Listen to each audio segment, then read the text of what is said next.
Kumusta mga kababayan? Sa panahon ngayon kung saan mabilis kumalat ang impormasyon, mahalagang malaman natin ang buong katotohanan, hindi lang yung headline, kundi pati yung mga detalyeng hindi na ibabalita. Kaya samahan ninyo ako sa mas malalim na pagtingin sa isyung matagal nang bumabalot sa ating karagatan. Sa loob ng halos isang dekada, iisang kwento ang paulit-ulit nating naririnig na ang Pilipinas ay nanalo laban sa China sa isang United Nations Court at ang China ay tuluyang natalo sa pag-angkin sa South China Sea. Pero, totoo ba at mayroong tunay na basehan ang paniniwalang ito?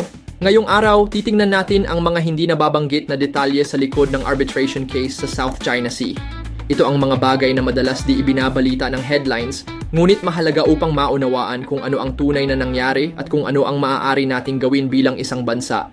Ang desisyon noong July 12, 2016 ay hindi nanggaling sa isang UN court. Ito'y dinala sa Permanent Court of Arbitration o PCA, isang independent tribunal sa The Hague na hindi bahagi ng United Nations system. Sa katunayan, agad na nilinaw ng UN na wala itong posisyon sa legal o procedural na merit ng kaso at hindi ito sangkot sa hatol. Pero bakit nga ba laging sinasabi sa media na ito ay UN ruling? Madalas marinig sa balita na napanalunan ng Pilipinas ang pagmamay-ari ng mga isla. Ngunit ayon mismo sa Arbitration Award, hindi sakop ng United Nations Convention on the Law of the Sea ang usapin ng sovereignty o pagmamay-ari ng lupa. Ang sabi ng tribunal, wala kaming jurisdiction para pagdesisyonan kung sino ang may-ari ng mga isla. Ang kasong ito ay hindi tungkol sa territorial sovereignty. Hindi namin tinatalakay ang kasaysayan o pag-aari ng mga isla. Dito rin pumapasok ang isang mahalagang dokumento sa kasaysayan, ang 1898 Treaty of Paris.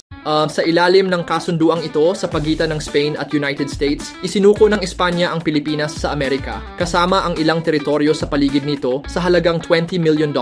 Ngunit ang China ay hindi kinilala ang bisa ng kasunduang ito pagdating sa mga isla sa South China Sea dahil hindi raw ito bahagi ng kasaysayan o soberanya ng Pilipinas noon pa man. Sa madaling salita, ang kasaysayang pang-teritoryo ay nananatiling pinagtatalunan at hindi ito tinukoy o nilinaw sa 2016 ruling. Kaya tanungin natin ang ating sarili, kung hindi ito tungkol sa pagmamay-ari ng mga isla, ano nga ba talaga ang pinag-usapan sa arbitration? Ang Pilipinas ay naghain ng 20 specific submissions. Ito ay mga tanong kung may legal bang basehan ang mga aksyon ng China sa ilalim ng United Nations Convention on the Law of the Sea, tulad ng reclamation, pangingisda at pagharang sa EEZ ng Pilipinas.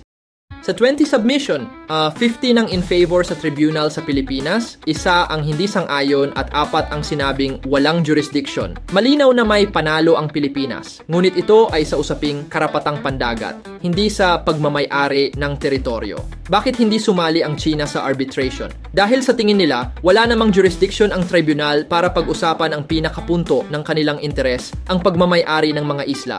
Walang depensa, walang cross-examination. Ang Pilipinas lang ang nagsalita. Isa sa 5 arbitrators ay inirekomenda ng Pilipinas mismo. Kaya tanungin mo ulit ang sarili mo, kung may kaso na iisang panig lang ang narinig, sapat ba ito para sabihing patas at balanse ang hatol? Paano ito naiulat sa mga media? Ito ang problema. Sa New York Times ay sinabing the tribunal ruled sovereignty claims pabor sa Pilipinas. BBC, sinabing demolished China's sovereignty claims. Sa Reuters, sinabing China ay lumabag sa sovereign rights ng Pilipinas.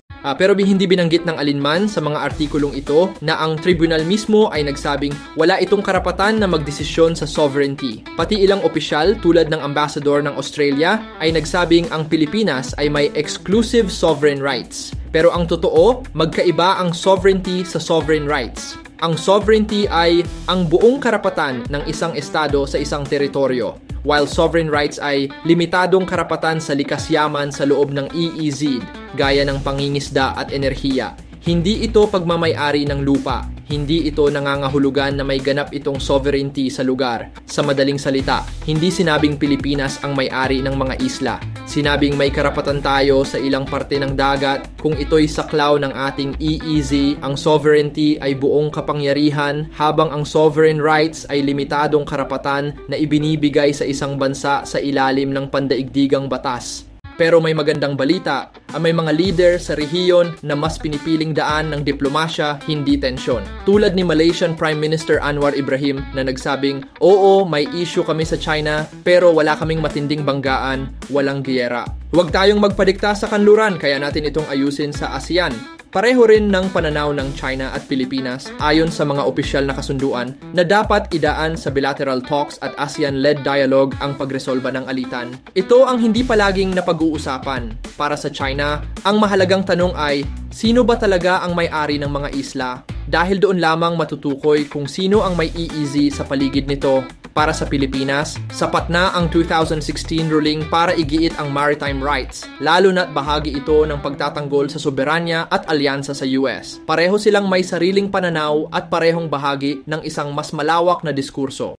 Kaya't kung talagang gusto natin ng kapayapaan, dapat tayong gumising sa maling naratibo ng panalo at talo at tingnan ang totoong issue. Hindi ito simpleng boxing match. Ito ay usaping legal, pangkabuhayan at pampolitika at kailangan nito ng panahon, pag-uusap at respeto. Maaaring may pagkakaiba ng opinyon ang bawat panig, pero kung magkakausap, may pag-asa pa rin. Ang hamon ngayon ay hindi lang sa mga leader ng China at Pilipinas, kundi sa lahat. Na maging mas mapanuri sa mga ibinabalita ng mainstream media, mas matalino sa legal na impormasyon, at higit sa lahat, mas mapayapa sa pagkilos para sa interes ng bayan. Ito ang katotohanan sa likod ng South China Sea Arbitration, at ito ang kwento na hindi palaging naririnig pero kailangang malaman ng bawat Pilipino. Kung nakatulong sa iyo ang video na ito para mas maintindihan ang tunay na issue, huwag kalimutang i-like, i-share at mag-subscribe. Hindi ito simpleng usapin ng dagat.